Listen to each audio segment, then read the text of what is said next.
بناوٹی یا تصویر یا تخیلات یا سایہ جنت نہیں تھا، حقیقی جنت تھی۔ اور اس کی دلیل یہ ہے کہ نبی اکرم صلی اللہ علیہ وسلم فرماتے ہیں کہ میں آگے اس لیے براتا کہ گریپس کا کھوسا لے لو، انگور کا کھوسا لے لو، اگر میں لے لیتا تو قیامت تک میری امت کھاتی رہتی، اس لیے کہ جنت کی نعمت میں فنائیت نہیں ہے۔ لیکن اس لیے نہیں لیا میں نے کہ تمہارا ایمان بالغیب نہیں رہے گا، ایمان بالمشاہدہ ہو جائے گا، اور اللہ طالب ہے یؤمنون بالغیب، ایمان بالغیب کا، اس لیے میں نے نہیں لیا۔ اس کا مطلب یہ نکلا کہ حقیقتاً جنت دیکھی تھی، اور میں پیچھے اس لیے ہٹا کہ پھر اس کے بعد جہنم کو پیش کیا گیا، اور وہ بھڑکتی ہوئی آگ تھی اس کے اندر۔ حضرت فرماتے ہیں کہ میں نے اس میں ایک عورت کو دیکھا کہ بلی نوچ رہی ہے، بلی جو ہے وہ نوچ رہی ہے، مار رہی ہے، اور اس کی وجہ یہ ہے کہ اس نے بلی پر ظلم کیا تھا، جس کی وجہ سے وہ بلی اس کے لیے جہنم میں باعث عذاب بن گئی۔ یہ روایت میں ہے، اور روایت میں یہ بھی ہے کہ حضرت جب جنت اور جہنم کو دیکھا تو حضرت جھکتے چلے گئے، بہت دیر تک جھک گئے، حتیٰ کہ اسی جھکنے کو بعض صحابہ نے 2 رکوع سمجھ لیا اور نقل کر دیا کہ نبی کریم صلی اللہ علیہ وسلم نے صلاۃ کسوف میں 2 رکوع فرمائے تھے، حالانکہ یہ رکوع نہیں تھا، یہ تجلیات کا مظہر تھا، اور اس تجلی کے موقع پر جھکنا ہوا۔ یہی وجہ ہے کہ اس سے یہ ثابت ہوا کہ اگر یہ رکوع بھی مان لے تو یہ رکوع آیات تھا۔ رکوع آیات کا مطلب یہ ہوا کرتا ہے کہ کسی نشانی کے دیکھنے کے موقع پر جھک جانا، جیسے سجدہ آیات بھی ہوا کرتا ہے۔ سجدہ آیات کا مطلب یہ ہوتا ہے کہ کوئی نشانی دیکھے تو اس موقع پر سجدہ کیا جائے۔ سجدے کے مختلف اقسام ہیں۔ سجدہ ایک تو نماز کا سجدہ ہوتا ہے، سجدہ ایک تو سجدہ تلاوت ہوتا ہے، سجدہ ایک تو سجدہ تعظیم ہوتا ہے جو پہلی شریعت میں جائز تھا، ہماری شریعت میں جائز نہیں ہے۔ سجدہ تعظیم بھی تھا تو سجدہ تعظیم بھی ہوتا ہے۔ ایک سجدہ سجدۃ السہو ہوتا ہے کہ انسان نماز میں غلطی کرے تو اس صورت میں اخیر میں سجدہ کر لے، اور ایک سجدہ سجدہ آیات ہوتا ہے کہ کوئی عجیب و غریب نشانی دیکھے تو بھی سجدہ کرے۔ روایتوں سے اس کا بھی ثبوت ہے۔ ابو داؤد شریف میں روایت ہے کہ حضرت عبداللہ ابن عباس رضی اللہ تعالیٰ عنہما اچانک کسی زوجہ محترمہ رسول صلی اللہ علیہ وسلم نبی کی کسی بیوی کے انتقال کی اطلاع ملی تو عبداللہ ابن عباس سجدے میں گر گئے۔ کسی نے پوچھا کہ حضرت یہ سجدہ آپ نے کیسے فرمایا؟ فرمایا یہ سجدہ آیات ہے، اس سے بڑھ کر دکھ کی نشانی کیا ہو سکتی ہے کہ زوجہ رسول کا انتقال ہو گیا۔ تو سجدہ سجدہ آیات بھی ہوتا ہے کہ اچانک کوئی بڑی نشانی دیکھو تو اس موقع پر سجدہ کر لو۔ تو ایک رکوع رکوع صلاۃ ہے، نماز کا رکوع ہے، اور ایک رکوع رکوع آیات بھی ہوتا ہے کہ کوئی عجیب علامت دیکھو، عجیب چیز دیکھو تو اس موقع پر رکوع کر لو۔ چونکہ آپ نے جنت کو دیکھا اور جہنم میں دیکھا، اور یہ عجیب و غریب چیز آپ نے دیکھی تھی، تو اس کی بنیاد پر قیام میں تھے تو قیام کی حالت میں آپ جھک گئے اور رکوع فرما لیا۔ یہ رکوع صلاۃ نہیں تھا، لیکن بعض ائمہ نے اس کو رکوع صلاۃ سمجھ لیا اور یہ کہہ دیا کہ صلاۃ کسوف میں 2 رکوع ہوں گے۔ بہرحال میرے بھائیوں، میں تو صرف اس روایت کو اس لیے پیش کر رہا ہوں کہ حضور پاک صلی اللہ تعالیٰ علیہ وسلم نے صلاۃ کسوف پڑھی، سورج گرہن کی نماز پڑھی، تو امام بخاری رضی اللہ تعالیٰ عنہ نے ایک باب قائم فرمایا بخاری شریف میں، باب انتقام رب تبارک و تعالی مع خلقہ اذا انتہک محارمہ۔ جب اس زمین پر اللہ کے محارم کو دیکھو، اللہ کے منع کردہ کاموں کو توڑتے ہوئے دیکھو، اللہ نے جن کاموں سے روکا ہے وہ کام جب دنیا میں ہو رہے ہیں، محارم ہو رہے ہیں، تو اس صورت میں اللہ کی غیرت جوش میں آتی ہے، اور اللہ کی غیرت جوش میں آ کر دنیا والوں پر حالات ڈالتی ہے۔ جب سورج گرہن کے باب میں نبی اکرم صلی اللہ علیہ وسلم کا یہ فرمان کہ اللہ کی غیرت جوش میں آتی ہے، اس کے محارم کو جب توڑا جاتا ہے اور وہ جو ہے سورج کو پکڑ کر، آفتاب کو پکڑ کر اس کو بے نور بنا کر کے دنیا والوں کو یہ بتانا چاہتا ہے کہ میں تمہیں بھی پکڑ لوں گا۔ تو اس زمین پر جب اللہ کے محارم، اللہ کے منع کردہ اعمال ٹوٹتے ہیں تو اللہ کی غیرت جوش میں آتی ہے، اور جب غیرت جوش میں آتی ہے تو پھر رب کریم دنیا میں حالات ڈالتے ہیں، پریشانیاں ڈالتے ہیں، انسان پر مصائب ہوتے ہیں، بے چینیوں کا عالم ہوتا ہے، بیماریوں کا سیلاب چلتا ہے، فلڈ کا سیلاب چلتا ہے، کیسے کیسے حالات اللہ دنیا میں ڈال دیتے ہیں۔ غیرت کس کو کہتے ہیں؟ حدیث شریف میں فرمایا، نبی کریم صلی اللہ علیہ وسلم نے ایک مرتبہ ریشم کا کپڑا آیا حضور پاک صلی اللہ علیہ وسلم کے پاس، تو ابو ہریرہ نے اس کو پکڑا کہ بہت نرم ہے۔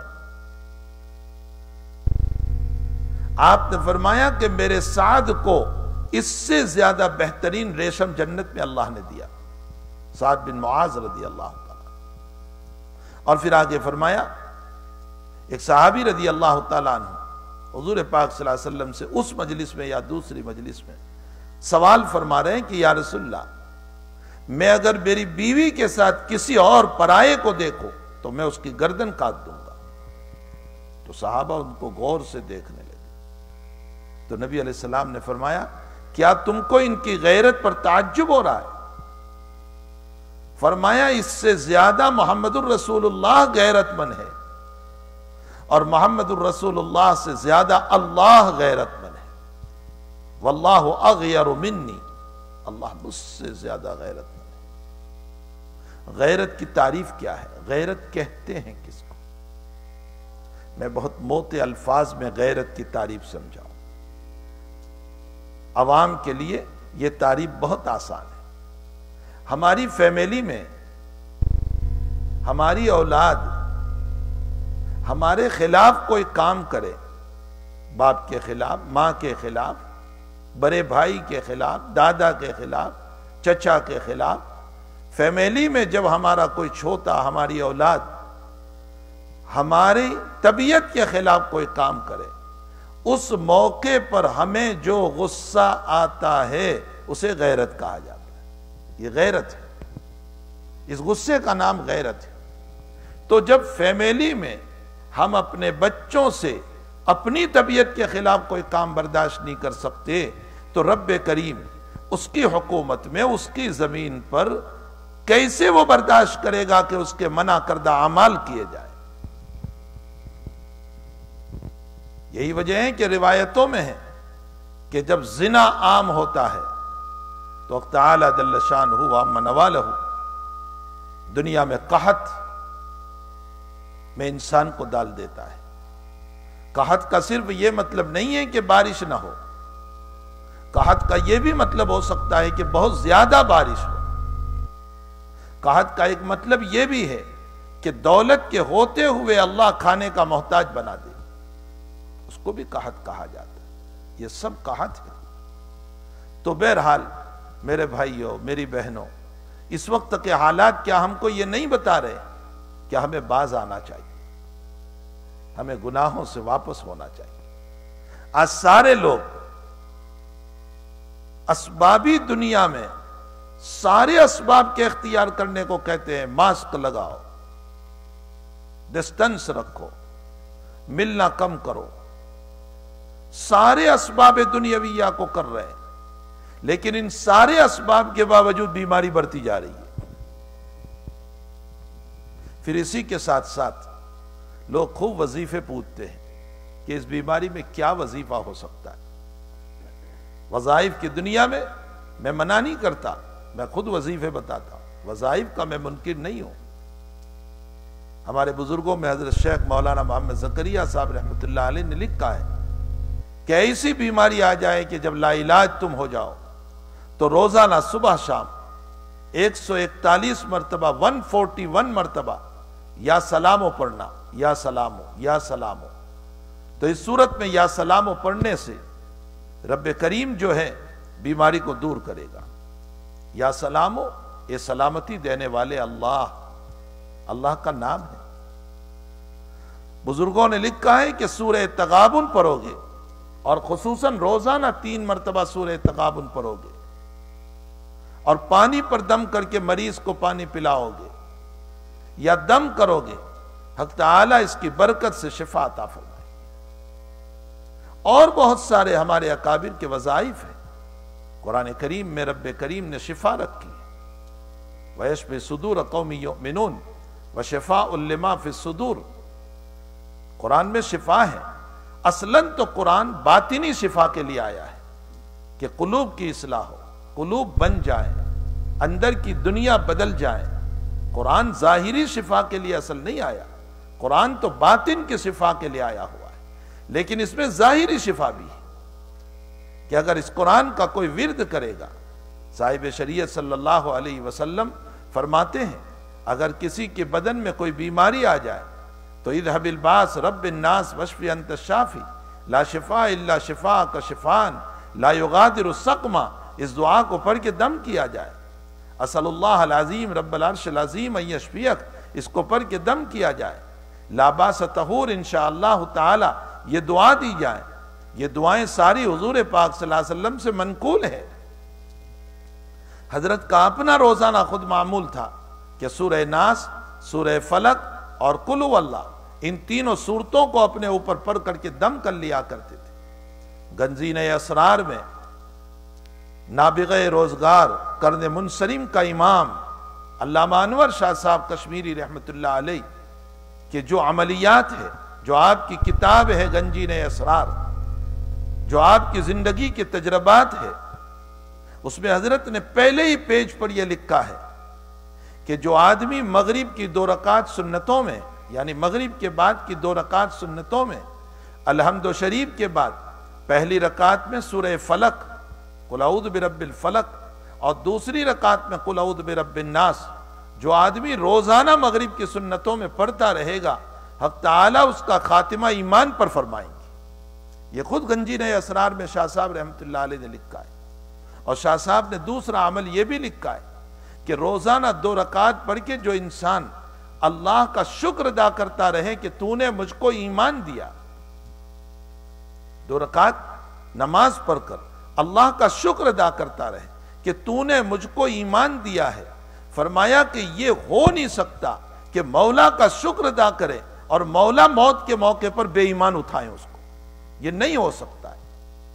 جس رب کا ہم ایمان پر شکر ادا کریں گے وہ رب موت تک ایمان پر رکھے گا اور ایمان کے ساتھ اٹھائے گا۔ پہلے ہی پیج پر حضرت نے یہ 2 عمل لکھے۔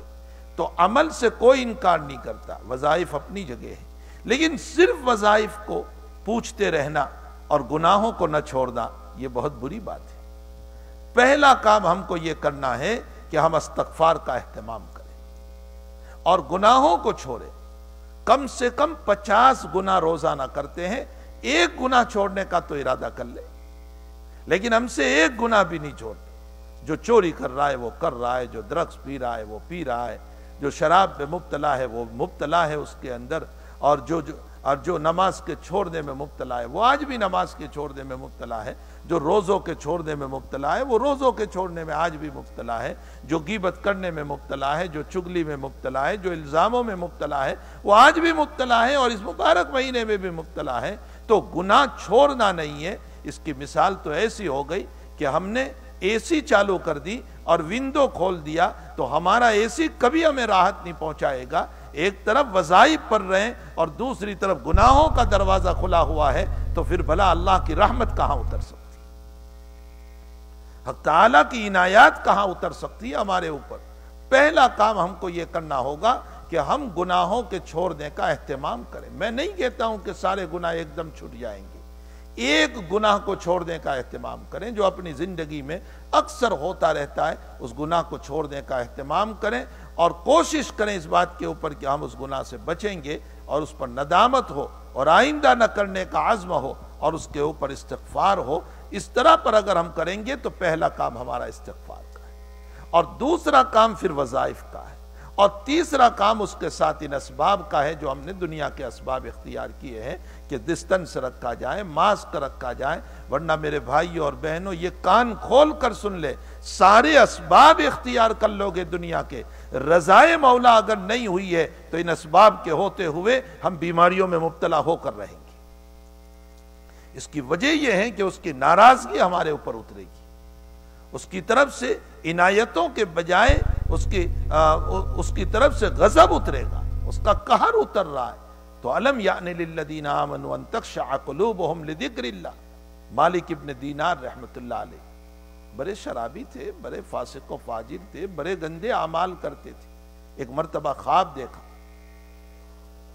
کہ میں جو ہے چل رہا ہوں اور ایک بہت بڑا اسنیک اور اژدہا جو ہے میرے پیچھے دوڑ رہا ہے اور میں بھاگ رہا ہوں۔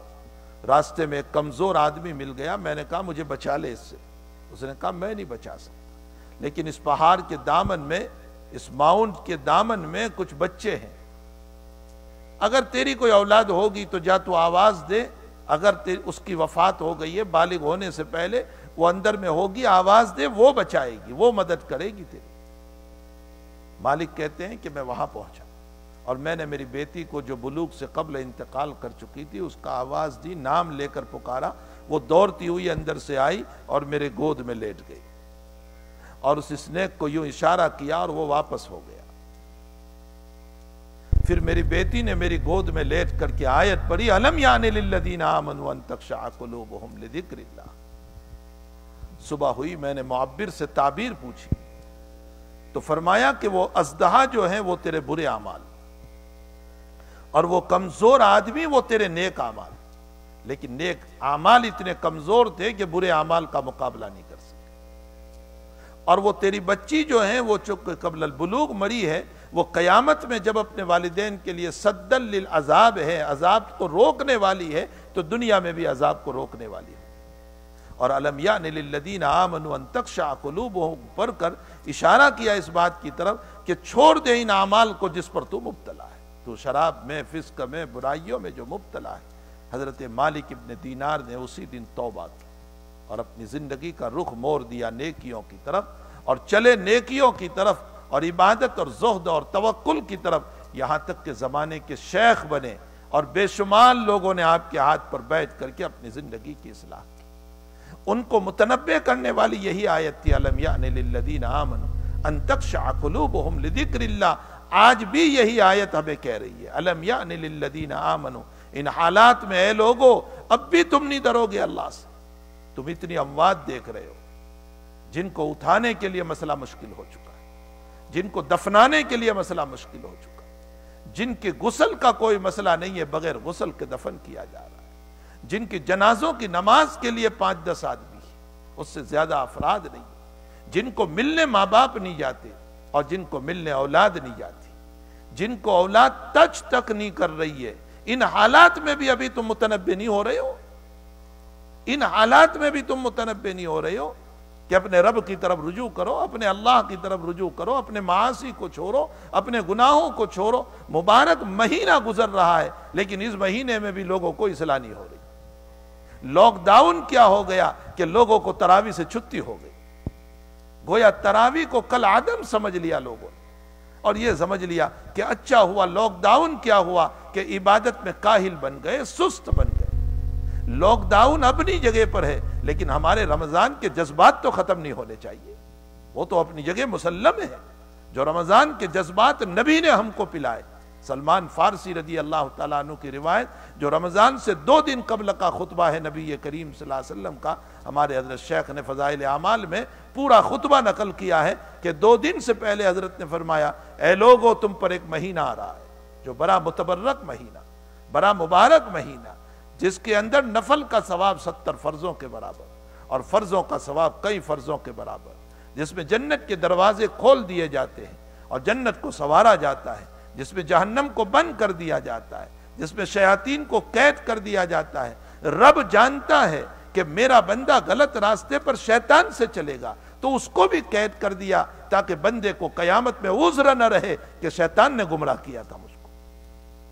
ہمارے عذر کے چھوڑنے کی بنیاد پر اللہ نے شیطان کو بھی قید کر دیا، لیکن اس کے باوجود نفس ہے اندر سے کہ جو گناہ میں ہمیں ملوث کر رہا ہے، برائیوں میں ہمیں مبتلا کر رہا ہے۔ تو مبارک مہینہ چل رہا ہے، حالات ہیں چاروں طرف، پریشانیاں ہیں چاروں طرف، اس کے باوجود رجوع اللہ کے لیے کوئی تیار نہیں۔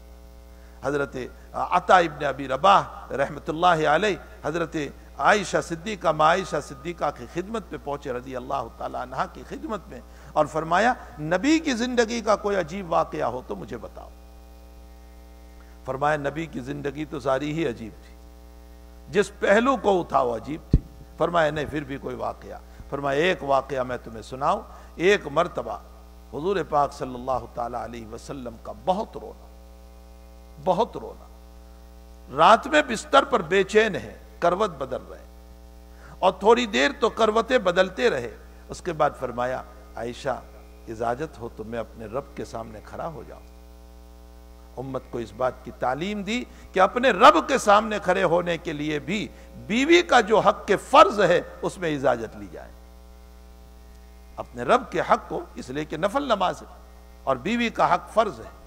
عائشہ فرماتی ہے میں نے اجازت دی۔ فرمایا حضرت پوری رات، حالانکہ آپ کا معمول پوری رات کا نہیں تھا، لیکن کچھ آرام کرنے کے بعد جو کھڑے ہوئے ہیں تو فجر تک روتے رہے، رکوع میں، سجدے میں، قیام میں، اور اخیر میں ایک آیت کے ورد پر نماز پوری کی، ان تعذبہم فانہم عبادک وان تغفر لہم فانک انت العزیز الحکیم۔ اے اللہ اگر تو سزا دے تو تیرے بندے ہیں، معاف کر دے تو عزیز و حکیم ہے۔ اسی پر سلام پھیرا اور بلال حبشی تشریف لے آئے کہ حضرت فجر کا وقت ہو گیا۔ آپ نے 2 رکعت سنت پڑھی اور مسجد میں تشریف لے گئے۔ میں نے نماز کے بعد نبی کریم صلی اللہ علیہ وسلم کو فرمایا آپ معصوم و مغفور ہیں، آپ کیوں اتنا رو رہے ہیں، کیوں تکلیفیں اٹھا رہے ہیں؟ آپ نے فرمایا افلا اکون عبدا شکورا، کیا میں شکر گزار بندہ نہ بنوں؟ امت کو تعلیم دی نعمتوں کے ملنے پر اللہ کا شکر ادا کرنا۔ ہمارا حال یہ ہے نعمت ملتی ہے تو شریعت چھوٹتی ہے، اور حالات آتے ہیں تو اللہ یاد آتا ہے، پریشانیاں آتی ہے تب اللہ یاد آتا ہے۔ لیکن اب تو ماحول یہ بن گیا کہ پریشانیوں میں بھی اللہ یاد نہیں آ رہا ہے، بس یاد رفتگاں کی طرح ایک دنیا چل رہی ہے، لوگوں کو توجہ تک نہیں ہے کہ کل آج یہ مرا ہے کل میری بھی باری ہو سکتی ہے، اگر یہ بیماری مجھ کو لگ گئی تو یہ مجھے موقع بھی نہیں دے گی کلمہ پڑھنے کی، اور کہیں ایسا نہ ہو کہ میرا بلڈ کلوٹ نہ ہو جائے، مجھے وینٹیلیٹر پہ نہ رکھ دیا جائے، میں بے ہوش نہ ہو جاؤں اور کلمے کا بھی میں کہیں محتاج نہ ہو جاؤں۔ لیکن لوگوں کو اس بات کی طرف توجہ ہی نہیں ہے۔ روایتوں میں ہے حضرت ابن قدامہ رحمت اللہ علیہ نے اپنی کتاب میں ایک واقعہ نقل فرمایا کہ نبی اکرم صلی اللہ علیہ وسلم جب معراج سے واپس تشریف لائے ہیں تو اس کے بعد بہت رو رہے تھے۔ حضرت علی رضی اللہ تعالیٰ عنہ یا غالباً حضرت فاطمہ رضی اللہ تعالیٰ عنہ چھوٹی بیٹی ہے، فرمایا ابا جی پریشانیوں کی وجہ کیوں ہیں، کیوں رو رہے ہیں؟ تو فرمایا کہ بیٹی میں نے معراج میں جو چند نظارے دیکھے ہیں جہنم میں وہ مجھ سے برداشت نہیں ہو رہے۔ فرمایا کیا نظارے؟ فرمایا میں نے 6 عورتوں کو دیکھا۔ ایک عورت کو میں نے دیکھا کہ جس کے بال سے اس کو لٹکایا گیا ہے۔ آج ذرا سے بال ہم کھینچ لیں تو ہم کو کتنا لگتا ہے، وہاں بال سے لٹکایا گیا ہے۔ فرمایا عمل اس کا؟ فرمایا جو بے پردہ رہتی ہے، اس عورت کا یہ عذاب مجھے دکھایا گیا۔ اور ایک عورت کو میں نے دیکھا کہ اس کی زبان سے لٹکایا گیا ہے۔ علامہ ابن قدامہ ہمارے متقدمین اسلاف میں سے، فرمایا اس کا عمل غیبت ہے، جو غیبت کرتی۔ اور ایک عورت کو میں نے دیکھا کہ سینے سے رسی باندھ کر کے لٹکایا گیا ہے، اس کا عمل زنا ہے۔ اور ایک عورت کو میں نے دیکھا کہ گدھے کی شکل بنا دی گئی اور اس کا عمل حسد ہے۔ اور ایک عورت کو میں نے دیکھا کہ خنزیر کی شکل بنا دی گئی اور اس کا عمل چگلی کے ذریعے سے آپس میں لڑانا ہے، جھگڑے کرانا ہے۔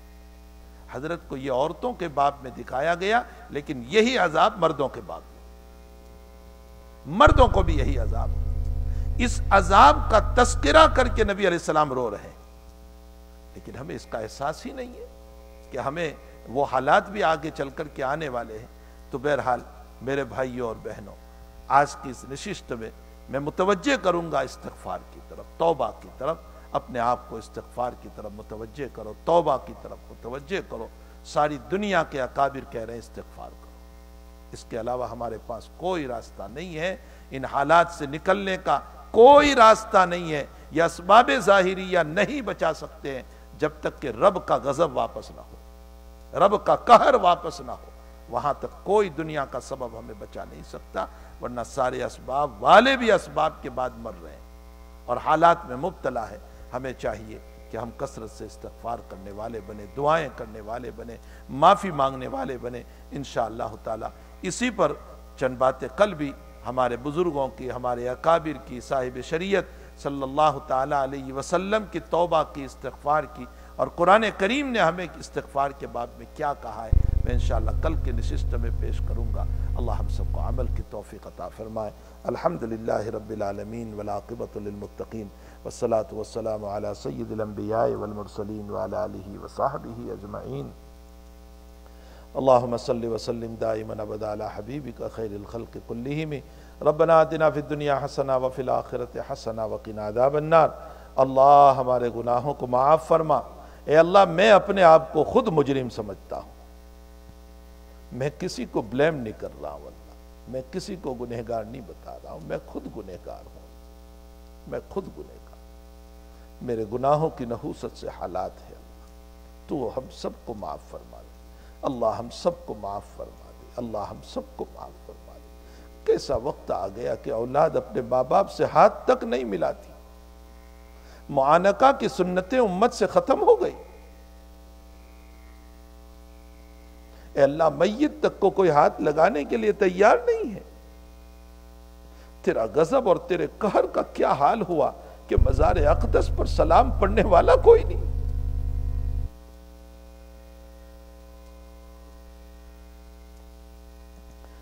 وہ مطاف کعبہ جو بھرا رہتا تھا، اے اللہ اس میں اقل قلیل بہت کم لوگ طواف کرنے والے ہیں۔ تراویحوں پر بین لگا دیا گیا، حرمین سے لے کر ہماری چھوٹی سے چھوٹی مسجد تک بند ہو گئی۔ رب تو کتنا ناراض ہو گیا کہ تو نے اپنے دروازے ہمارے لیے بند کر دیے۔